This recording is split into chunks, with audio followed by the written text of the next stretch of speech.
people cannot accept, and it is something which we will not accept.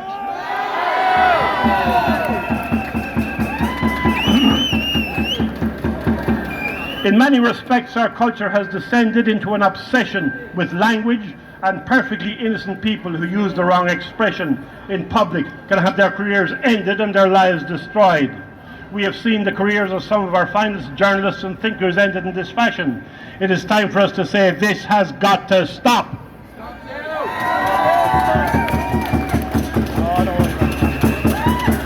Our political parties have become more obsessed with how people express their opinions than they are with the welfare and the difficulties and the problems of ordinary working people. Why, in the midst of a housing crisis and a cost of living crisis, is this government obsessed with putting people in prison for using the wrong pronouns, as has effectively happened with Mr. Enoch Burke?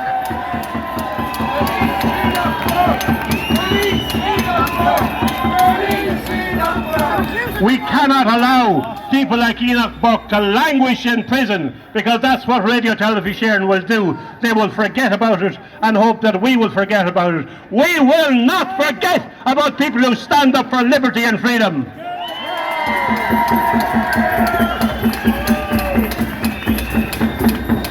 If our language can be destroyed and controlled, then the government can exert ultimate control over its people. That obsession with total control was well illustrated during the infamous lockdowns, which did far more harm than the virus. And unless we act now, the level of oppression we saw during the lockdowns will become the standard operating manual for this state. The proposed bill currently before the Dáil introduces for the first time into our society the twin concepts of hate crime and hate speech.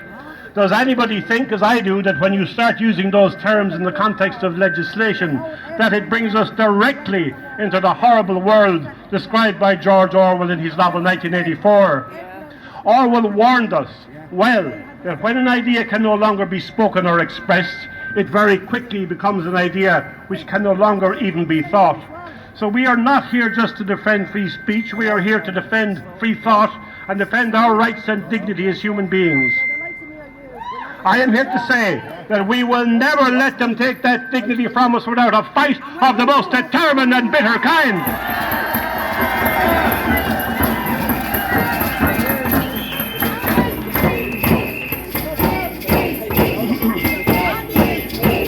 Protect free speech. The current bill before the Dáil has at least two elements that should indeed fill all of us with dread. It defines hate crime as any crime which is perceived by the receiving party as having been motivated by hate. Just think about that for a moment. Such a perception is purely subjective and can have no place in any just law. What burden of proof will be required other than someone's feelings? This is clearly a blackmailer's charter and a liar's license.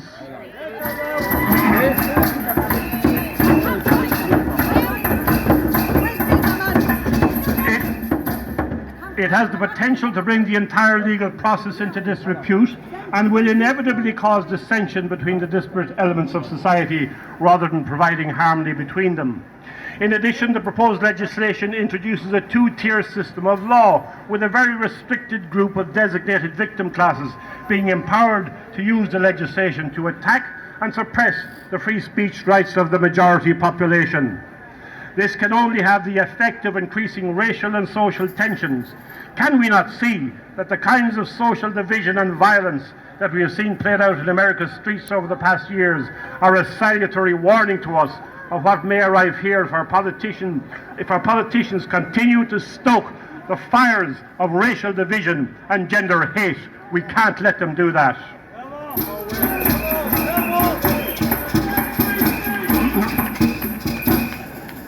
This legislation concentrates on three main victim classes relating to race, gender, sexuality and religion. The documents accompanying the legislation class homophobia as a negative attitude to homosexuality, not, mark you, a negative attitude to homosexuals. Anyone, therefore, who is concerned with their children being exposed to homosexual pornography or propaganda, as we see so often in our schools, and expresses a negative attitude to this, has the potential to face prosecution for an aggravated crime in a situation of conflict. The potential for undermining religious freedom is very obvious, and we must ask, is it not intentional?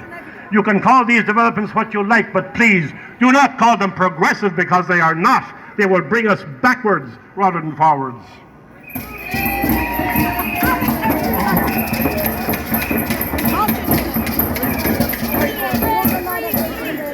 We must question whether the role of the Gardaí is going to be dramatically changed, and whether its members will now be forced to become the political arm of an emergent police state. And if you want a taste of what that may be like, think of the lockdowns on steroids.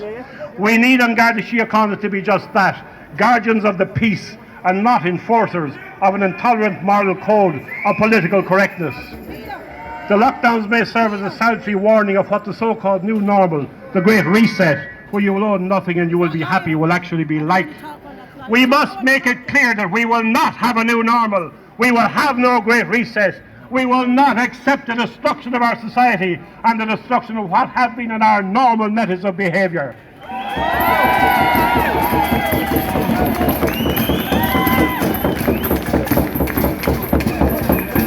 Governments which seek to tyrannize people, such as within the old Soviet system, have always recognized the importance of separating people from their historical, cultural and religious identities, and the need to destroy those elements of an historic nation. Can we not see the same forces at play in the Ireland of today, as indeed through all the states of the European Union, which has set its face so strongly against democracy and human liberty? We see Ursula von der Leyen stay quiet. We see Ursula von der Leyen going to receive the Peter Sutherland Award. Is it not correct? What the fuck? 10 minutes back. Come on. 10 minutes back, Johnny. 8 minutes on it. Ridiculous. 5 more minutes.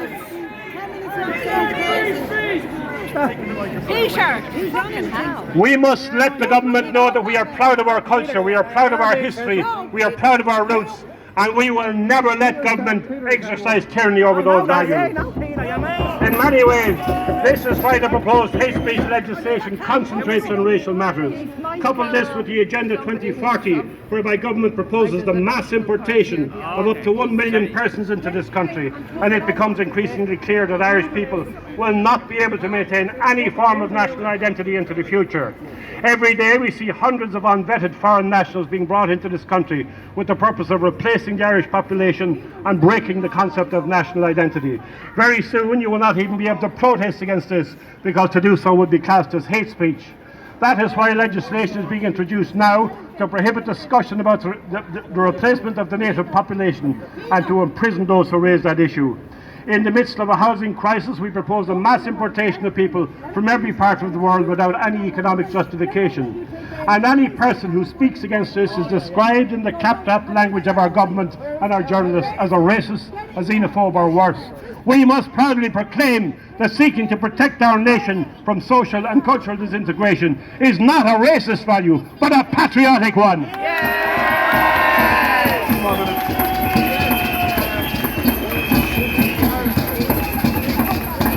Our politics, our culture have fallen prey to a set of evil ideologies, and I think the only recourse for us is to pray for the assistance of Almighty God in delivering us from the satanic agenda which has captured our government. Our politicians seem blissfully unaware of the consequences of what they're doing and simply respond to media pressure and to the orders they receive from their masters in the European Union and the globalist institutions such as the World Economic Forum. The best way we can fight this incipient tyranny is to go back to our history and to draw strength from our past. We have fought worse tyrants than these before, and we chased them out of our country, and we can do the same again. Time, sadly, is short. We all have a dread of what may be coming in the wake of the restrictions. We must therefore immediately move to make our voices heard in the loudest possible fashion. I firmly believe that we're on the cusp of an international movement of nationalism, populism and returning power to the people. We see that in the United States, in Holland, in Eastern Europe and even in China. And you can imagine what we see in China is probably a tiny fraction of what is actually happening. This country, Ireland, which has given so much to international liberty, must ride the international wave and reassert the rights of democracy and liberty against those who seek to impose global tyranny. We will never go gently into the dark night of tyranny planned for us by the multinational corporations who control government, by the European Union, which aids and abets the destruction of democracy and liberty, and by the quislings of the Irish state, who have become the enemies of the people. We must go forth from here with a firm purpose of intention that Ireland will have, in the words of Abraham Lincoln, a new dawn of liberty, a new birth of freedom, and a new flourishing of nationhood. Thank you very much.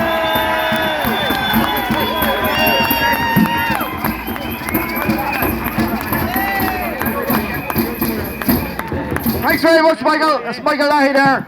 Michael Leahy from the Irish Freedom Party. So there is welcome, various groups, we're all welcome here today. I know Derek Bly has said he would like to be here, but he had a family matter on some sort of function down in Cork. And Malachy Stevenson has said he'd like to get here as well. He wanted to talk. I wonder, is Malachy here? Does anyone know? Just if Malachy's here, anyone else? Our next speaker will be another courageous doctor who stood up to their lives and spoke out, would not be silenced. And that's Dr. Vincent Carroll. Woohoo! Oh, Vincent, hero! Yeah, we're going to raise this. Who is it who fears honesty? Who is it who fears truthfulness? Who is it who fears open debate? Who is it who fears free speech? It is the government and the fake opposition.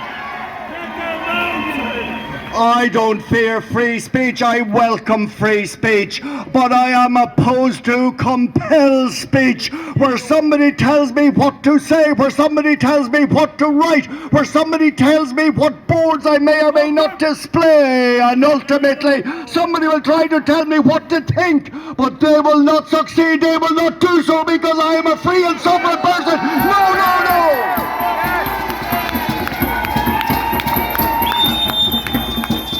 But make no mistake about it, our country is facing into dark days and dark times, because not everybody is a free-born citizen. You have slaves in this country, slaves to the EU, slaves to the WHO, slaves to the UN, slaves to every globalist body you can think of, and all of them want to do one thing: to reduce all nations, free nations, to a common soup, a common mess, a common bob. Ireland's historic, Ireland is free and shall remain.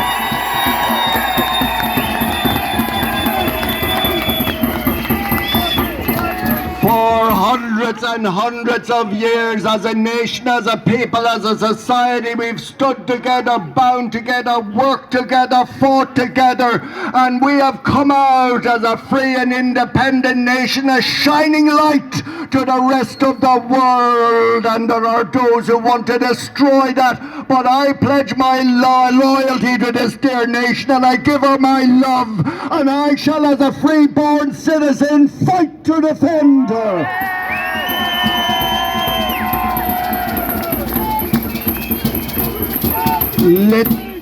Little by little, our country has been dismantled.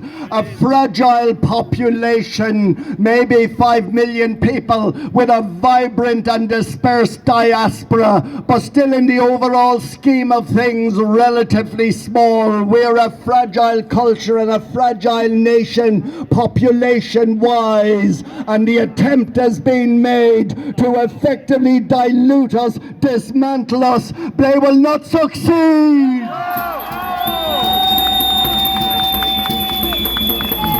I will say this now, because there will be an attempt to prevent me saying this later on if these free speech laws are passed, hate speech laws, but I tell you this much: I'm going to ignore them, because I know what I think and I know what I'm saying.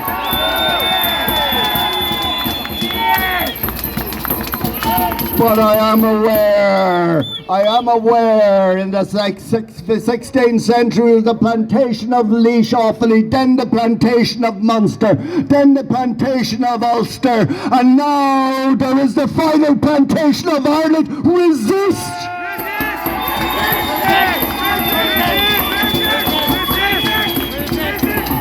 But we are unique in Europe for the wrong reasons as well. And the wrong reasons are that we do not have a visible, viable opposition that is represented in Parliament to any significant extent. We have fake opposition parties. We have those that have betrayed us. Those parties are in bed with government. Come out and be honest about it. You're one and the same, and we reject you.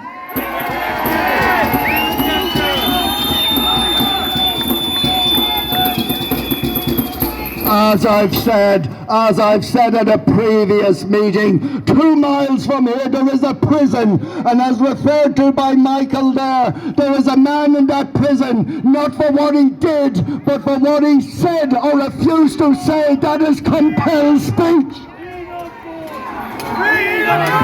And when these new laws come in my pocket this morning I grabbed from my surgery table a copy of the proclamation where it says that the Irish nation belongs to the Irish people. Are we able to say that with free speech? 1 minute. I also took out a copy of the Holy Bible, and I am wondering, will if a clergyman occupies a pulpit on a Sunday and says about male and female, is that hate speech as well? And if it's not, you will have to prove it's not. You prove you're innocent. That's nonsense. We should be proven we're guilty, not the other way around. So friends, colleagues, patriots, I say in these dark days, we need to stand together. We need to unite. We need to fight together. We need to support each other. Ultimately, victory, victory, and victory. Thank you very much.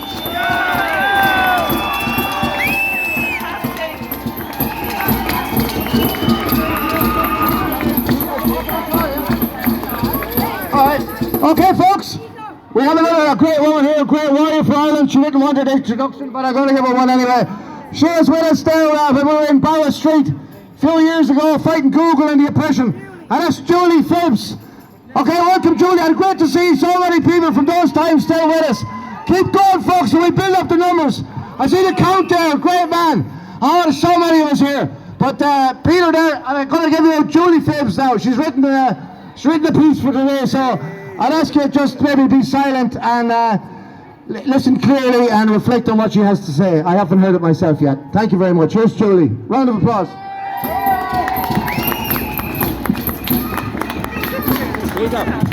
Hi everyone. I've just written down a few words because I've a head like a sieve, so I hope you don't mind me reading it out directly.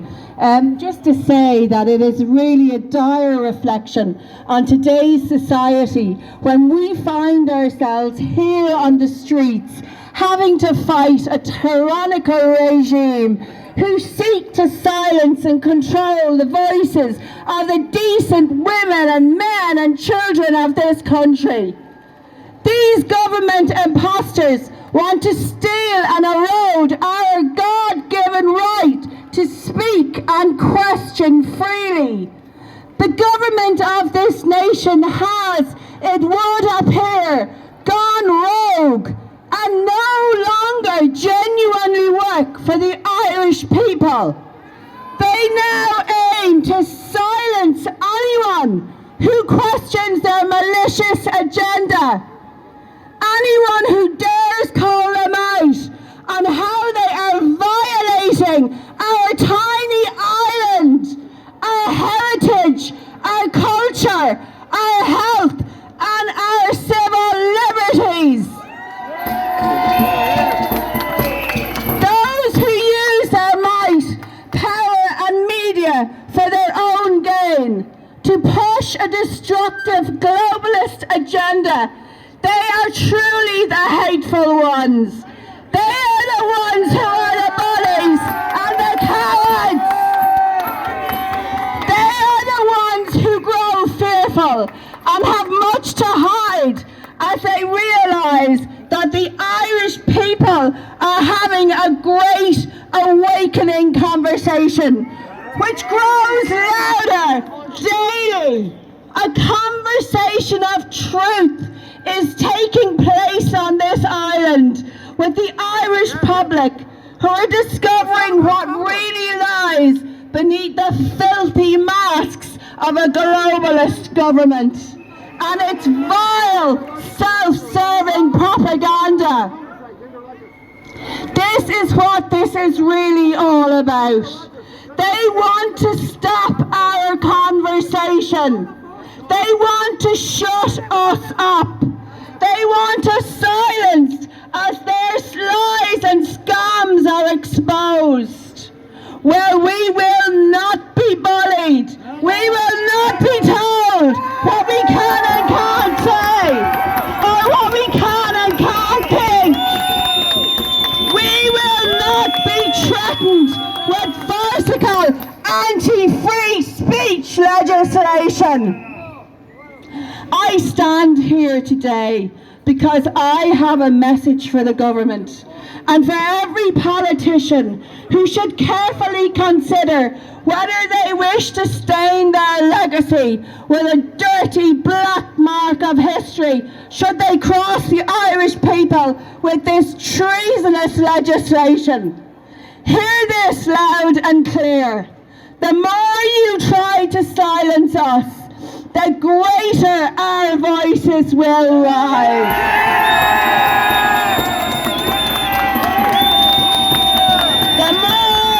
The more you try to impede our speech, the greater our voices will swell. We will speak with our hands. We will speak with our feet. We will speak with our actions. We will speak with our pens. And we will speak with our hearts. The more we are threatened, the more powerful our voices will rise. Our voices and our words will call out loud and strong and reverberate deeply into the corridors of the future, and will settle on the shoulders of generations of our descendants for many long years to come.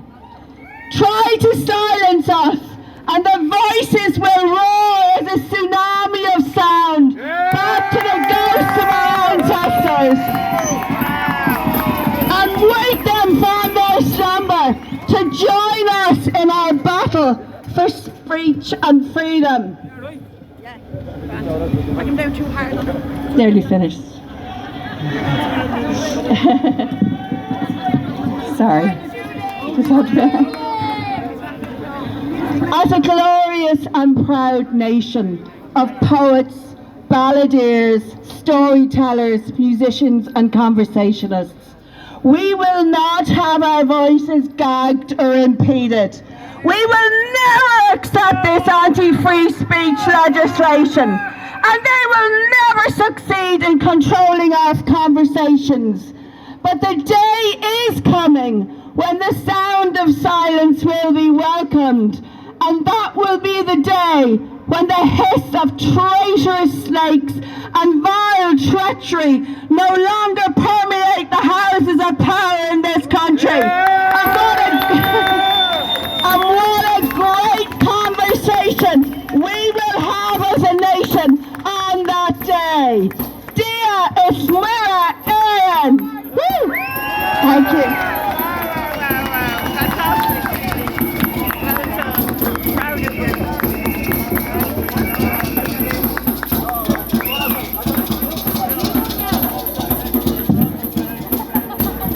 Thanks, Julie.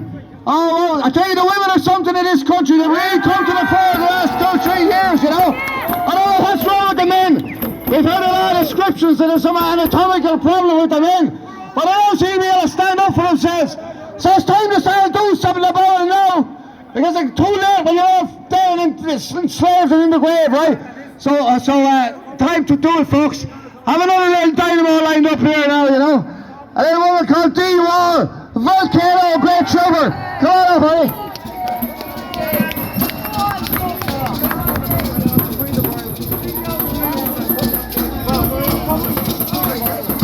Pass it round.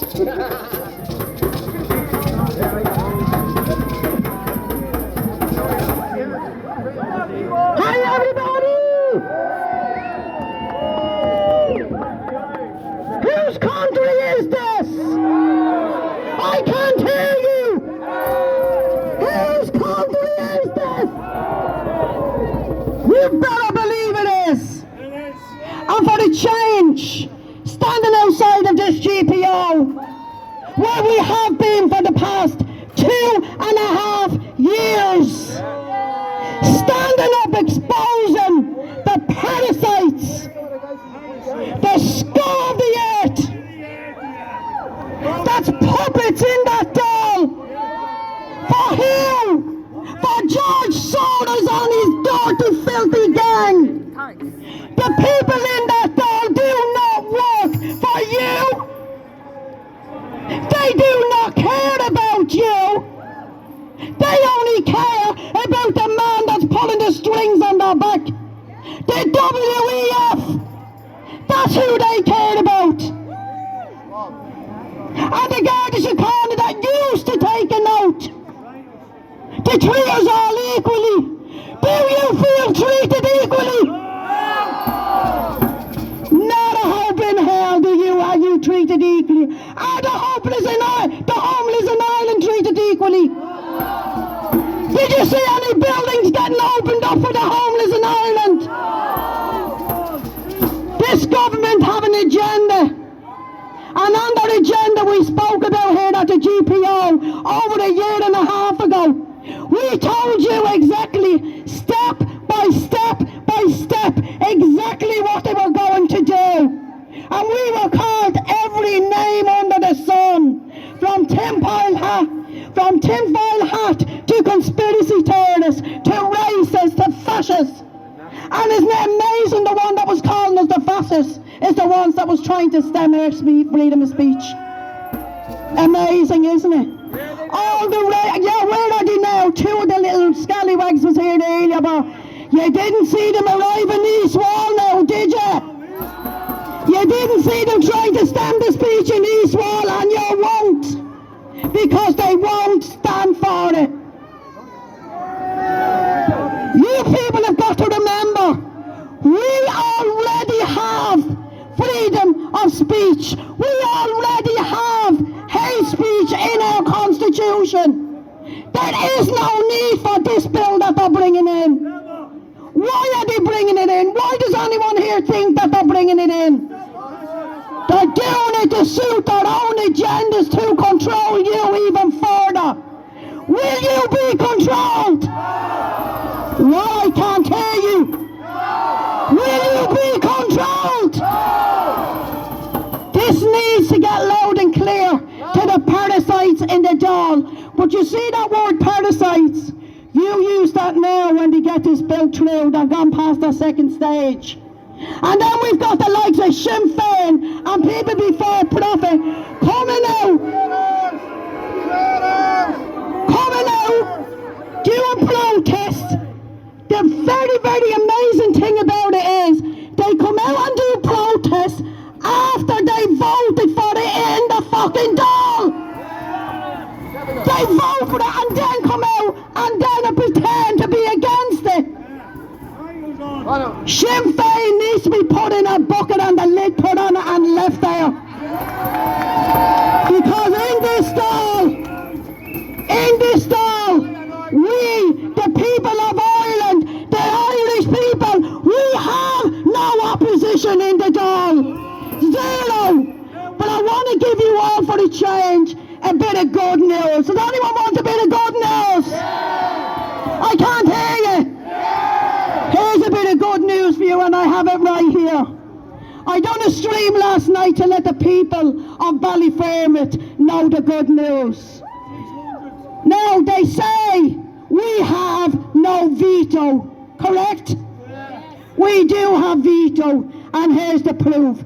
The people in Ballyfermot spoke, and they said no to unvetted, illegal migrants being bumped into their areas.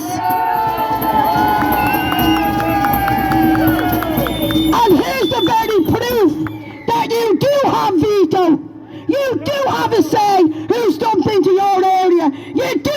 say who's going to be allowed in here to rape and abuse your children.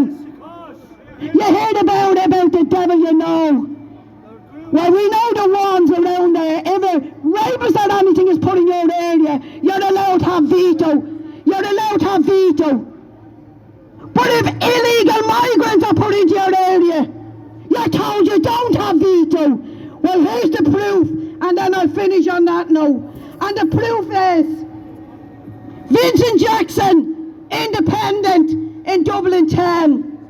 Daithí Doolan, Hazel Lee Norton, Sophie Nicoland and Daithí D. Rossi, they all secretly passed a motion to dump about 800 illegal migrants into the area of this beautiful end of Lower Ballyfermot, where a lot of elderly people live and a lot of schools with young children in them. The people said no, so they took their own veto, said no, and guess what? I've the actual proof here. I have the plans in my hand of the building that's going on there. Not only the builders, but the owners, after a 3-hour meeting yesterday, said there will be no illegal army age migrants into Ballyfermot.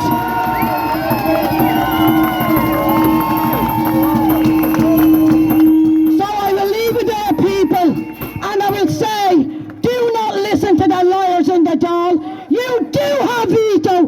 Keep your free speech, people. Keep fighting to keep your free speech. Do not let them take it away from you. Just remember on the last note, we already have hate speech laws in the Constitution. Don't lie down to what they're bringing in for their own agenda. And I want to say thank you. Over and out from the Dáil.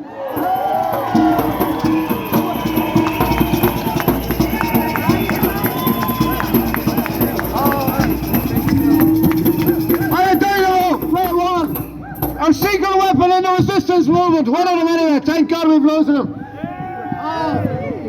What a role here, strong women. And I want to introduce you another woman.